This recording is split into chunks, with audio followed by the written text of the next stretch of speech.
Imagine this, a finger points at you from across the boardroom, 2 words, you're fired. You're fired. 2 words we never want to hear. Words made especially famous by Lord Sugar on a reality TV show, The Apprentice, and these words have been in the news a lot recently, especially after Boris Johnson sacked 21 of his own MPs on the 4th of September when they voted against him in his first major vote since becoming Prime Minister. You're fired. We hear you're fired in the boardroom, you're fired in the Brexit controversies, but you're fired in the Bible? You're fired in the Bible, perhaps? I think you're fired does come into this reading that we just heard read.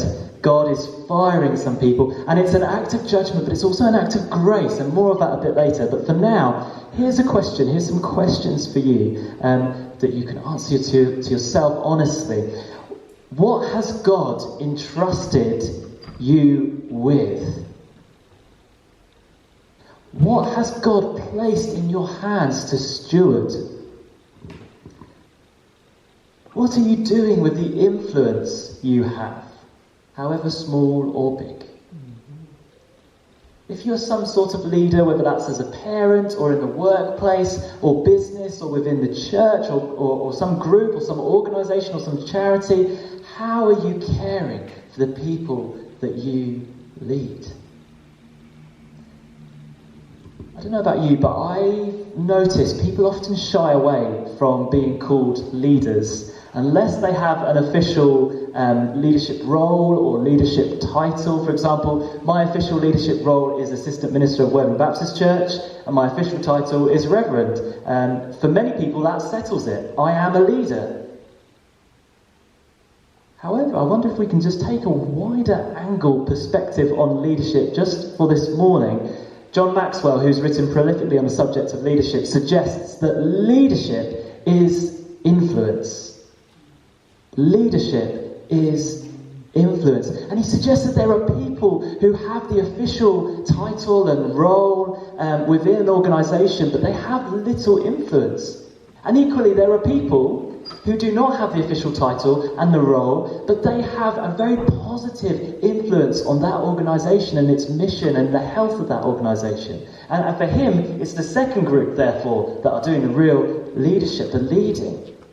So what I'm getting at here is this strange reality that you might be leading without even knowing it, with or without a role or a title. And I think this is so important because we need good leaders. We need people who take responsibility, which is the opposite of blame. We looked at that a couple of weeks ago. We need people who will steward whatever God has entrusted to them wisely. We need people who will protect the weakest and the most vulnerable and the poorest. We need leaders, real leaders. And I wonder, are these the kinds of leaders that you have encountered in your life? Are these the kinds of leaders that you've found in businesses, schools, hospitals and charities that you've been a part of? I hope they are. Are these the kinds of leaders? Are these the kinds of leaders in UK politics at this time? I'll leave it up to you to decide whether you'd say there's any kind of leadership crisis in our country at present. But personally, I think a 5-week suspension of Parliament is extraordinary, and it likely points to an underlying issue with the health of political leadership in the UK at the moment. That's my opinion. Having said that, I think it's easy to blame politicians, isn't it? You can look at any front page of any newspaper. It's so easy to blame those people with the job titles and the roles.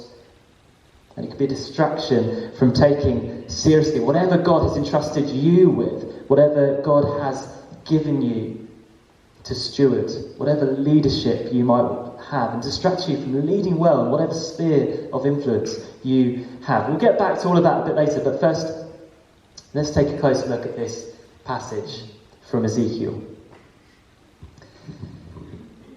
So Ezekiel is this prophet who is asked by God to prophesy against the shepherds of Israel. Now, these shepherds are not actual herdsmen.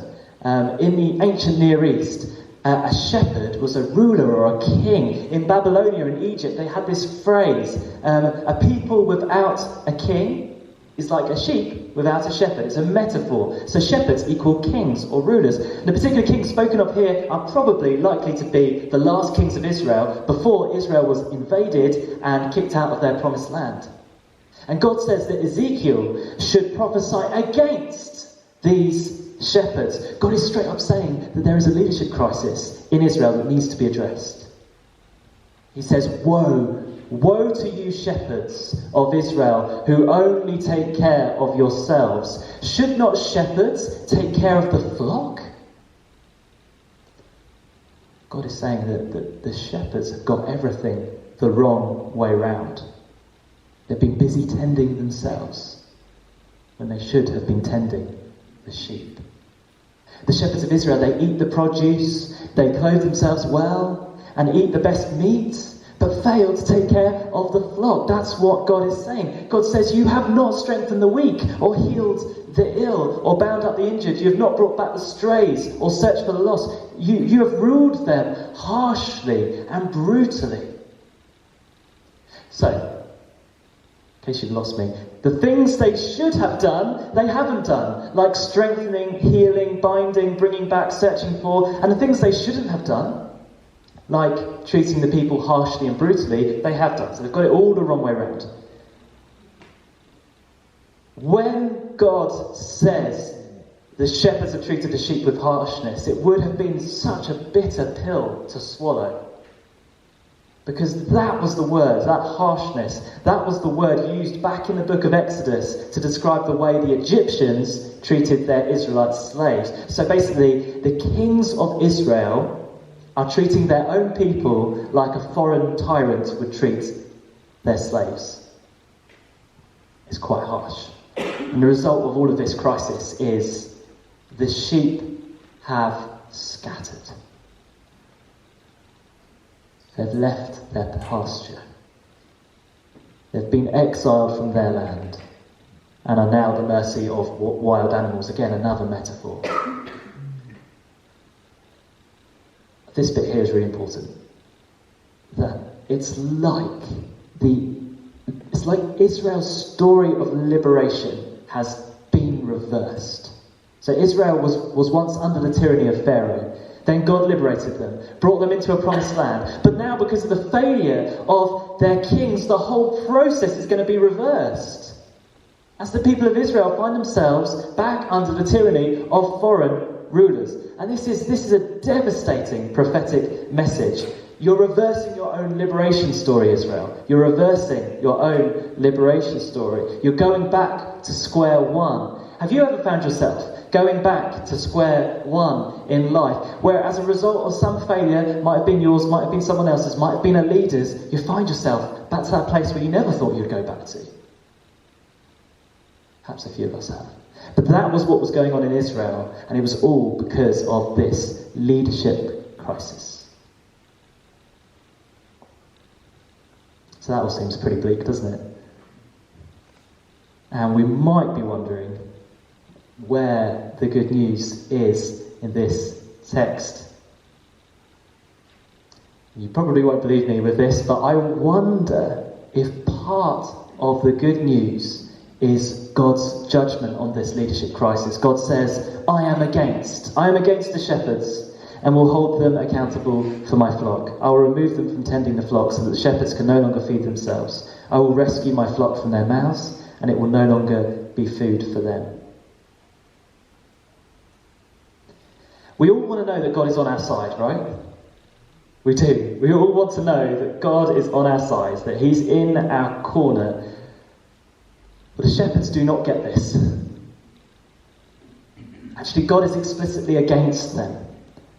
Because their lack of accountability has gone on too long, and so God will hold them to account. He will remove them from tending the flock. God is saying, you're fired.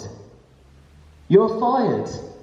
You're fired. No excuses, no blaming other people. You're fired. I will remove you from tending the flock. You're fired. And God says He will remove the flock from the shepherds' mouths. And this right here is key, because I don't know if you remember, but a couple of weeks ago I talked about this great king of Israel called David. Do you remember me talking about that? And before he was king, David conquered Goliath. And before David conquered Goliath, David was what? A shepherd. Yes, exactly. And what happened with David was that when one of the wild animals would take one of the lambs, he would go after the lion, and he would go after the bear, and he would kill the lion, kill the bear, and remove the prey, the lamb, from the mouth of the predator.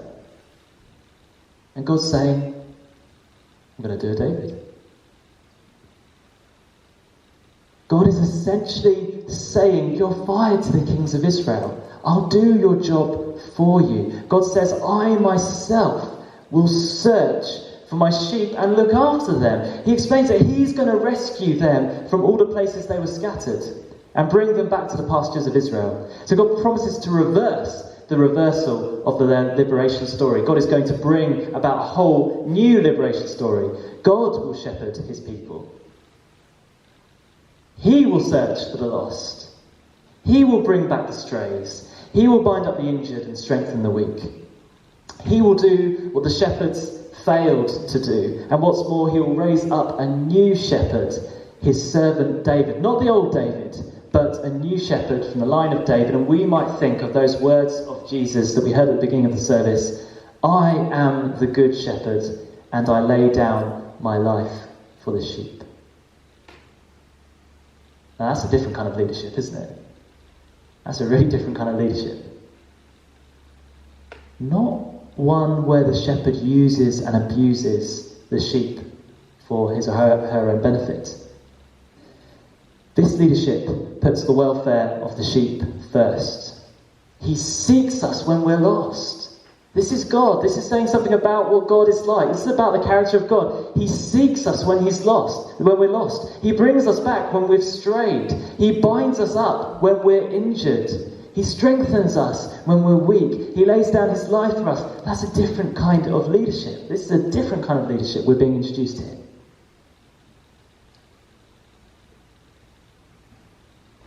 So where next with this? All of this. Firstly, I think this prophecy in Ezekiel invites us to reimagine leadership. Reimagine what leadership actually is. Now, some of us have been hurt by leaders in the past. Okay, I know that for a fact. Some of us have been hurt by a boss, or by a parent, or by a teacher, or by a minister. Some of us will still be able to feel the sting of being used, or abused, or ignored by a leader. But hear this, God's not neutral on that. God is against those disinterested forms of leadership, against the self-serving forms, against the brutal and the harsh forms of leadership that you might have experienced. He judges it. God says you're fired to those forms of leadership, and then steps in to show us another way of doing it, a way that culminates in God in Christ laying down his life for his sheep. And this is judgment, God naming what is wrong and putting it right. That's what judgment is, God's kind of judgment. Naming what is wrong and putting it right, doing it himself, straightening things out. And that's why judgment can ultimately be good news and ultimately some sort of act of grace. Because God's not happy when you're treated poorly. God's not happy about that. So he snatches you from the predator's mouth and gives you a new life and a new future. God sees you as worth searching for, worth saving. And that's the message of the gospel. He will lay it all down for you, for relationship with you. But there's more to this as well, because God's entrusted each of us with some sort of influence. He's entrusted us all with some sort of responsibility. He's entrusted each of us with a certain amount of stewardship or leadership, however you want to put it. You don't have to call yourself a leader, but he's entrusted us, all of us, with the care of certain people. If that's even just ourselves. He calls us to follow him and lead like he does, caring for the people he does, putting the weaker ones first like he does. So I want to ask this question. Will you answer this call? Will you take seriously whatever it is he has entrusted you with? Whatever you're responsible for, however small, will you use your influence for good and not for evil? Will you be the kind of person that searches for the lost, that brings back the strays, that binds up the injured, that strengthens the weak.